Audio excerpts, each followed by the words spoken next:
Absent that, I will yield the balance. No, I mean, look, I'll just reiterate what I said, Congressman, before, which was that we in no way oppose any effort for more transparency and accountability. And if the resolution moves forward, then it moves forward. At the end of the day, though, every single Republican that wants transparency and accountability should sign the discharge petition, and every member of Congress should be on record supporting the full release of the Epstein files. Well, I thank the ranking member. I certainly agree with him. I just left the floor, just signed the discharge petition. I hope my colleagues will do the same. I'm happy to yield to the ranking member. And one other thing we could do, other than signing the discharge petition, which I urge everybody to do, is that we will offer the Massey County resolution as an amendment to the, to make it in order under the rule, and we could then all vote on it tomorrow as well. I thank the gentleman. Agreed. I yield back to the chair. Thank you, Mr. Neguse. Mr. Griffith, you're recognized. Thank you, Madam Chair. I associate myself with the comments that Mr. Scott made just a couple of minutes ago, and I yield back. Thank you. Mr. Jack, you're recognized. Thank you, Madam Chair. I just want to note, as it relates to this resolution, obviously it's my resolution, but, I find interesting, as it relates to the 24 election, 74 million Americans voted for House Republicans to lead the House of Representatives. And the body that is responsible for leading it, the Republican Party, has a steering committee. And on that steering committee in which I serve, we unanimously elected Mr. Comer to lead the Oversight Committee, and then he was unanimously ratified by our conference. So to me, we as a body have spoken as it relates to who we want to lead investigations and investigative work. The Oversight Committee, as the chairman has no doubt noted throughout this entire hearing, has already yielded, 34,000 documents that were publicized just hours ago. I mean, unprecedented transparency, and I want to commend him and also just note that, for the record, your leadership on this committee is an affirmation of how this entire Republican conference feels about your ability to lead complex investigations as such. And I think that's one of the reasons why this investigation must be housed in Oversight, and one of the reasons why I support it being there. I am just curious. Obviously, Mr. Norman had some interesting thoughts and comments as it relates to, what happened over the 4 years of the Biden administration. If I could just ask Mr. Garcia, do you have any thoughts as to why the Biden administration never released any documents? I don't. I mean, I'm not aware as to why or what the DOJ was investigating at the time. What I do know is that the current president campaigned on releasing the files, which is why I think it's of such high interest to so many of us now. But fair enough. But no thoughts as to why it wasn't a pressing issue for the Biden DOJ in the 4 years that Attorney General Garland led it. I'm not sure what the DOJ or what their effort was as it relates to this case. I mean, obviously, I know in all previous administrations there has been work done on this case. As to why things were released or not released, I'm not aware. Is that something that Oversight Democrats would be interested in exploring as to why the Biden Department of Justice refused to investigate this? I think Oversight Democrats are interested in any and all information as it relates to any administration as to why things were released or not released, or what information they have or may not have, and we're interested in all of it. And just I want to note, and I'll ask the chair and the ranking member too. Obviously, you've served on this committee longer than us, and this resolution is pretty unprecedented. I think it's the first time this committee's ever directed another committee to release documents in this capacity. Is that a fair statement, a fair, accurate assessment of what this resolution is doing? I don't quite frankly understand why we're doing this resolution, because the committee is already doing what this resolution says it's supposed to do. So I don't think it's earth-shattering that we're going to vote on this resolution. Again, I think that the reason why some of us are pushing for the Massey counter resolution bill is because we think all the documents ought to be released, and the president promised he would do that during his campaign, and right-wing media said he was going to release it, and then all of a sudden his tone has changed.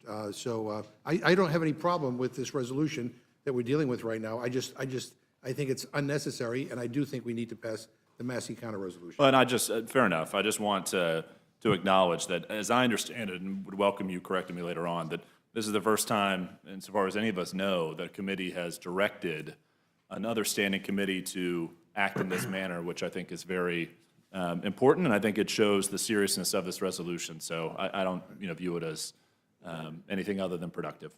Madam Chair. If I could respond to that also.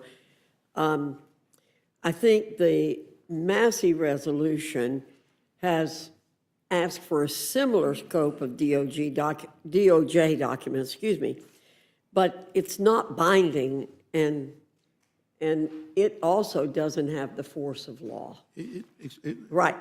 And there's much that is in this resolution that is not requested in the Massey resolution. So we're doing a lot more than the Massey resolution, and mandating it from this committee, I think, puts an extra emphasis on it. And I want to point out something earlier that was said by Ms. Ledger Fernandez. She brought up the issue that Democrats forced this out of the Oversight Committee. But if the gentleman would yield. Sure.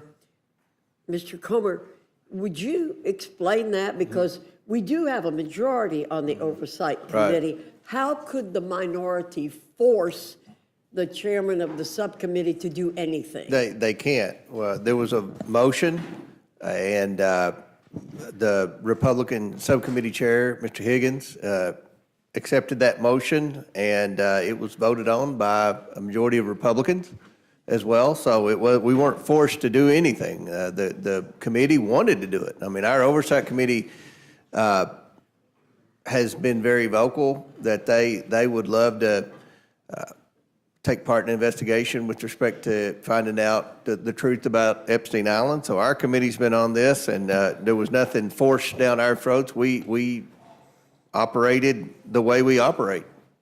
Madam Chair, just, Well, would the gentleman? will the gentleman yield? I'll yield to you. Yeah, Yield. right. Yeah. First of all, I think the subcommittee chair voted no on the subpoena. But let me put that aside for now. I don't mean to correct the chairwoman, but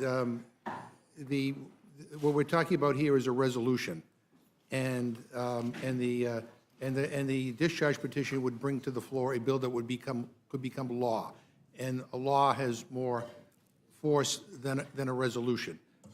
And so all we're saying is, let us pass the law and put some teeth in it, because again, the President of the United States has changed his tune.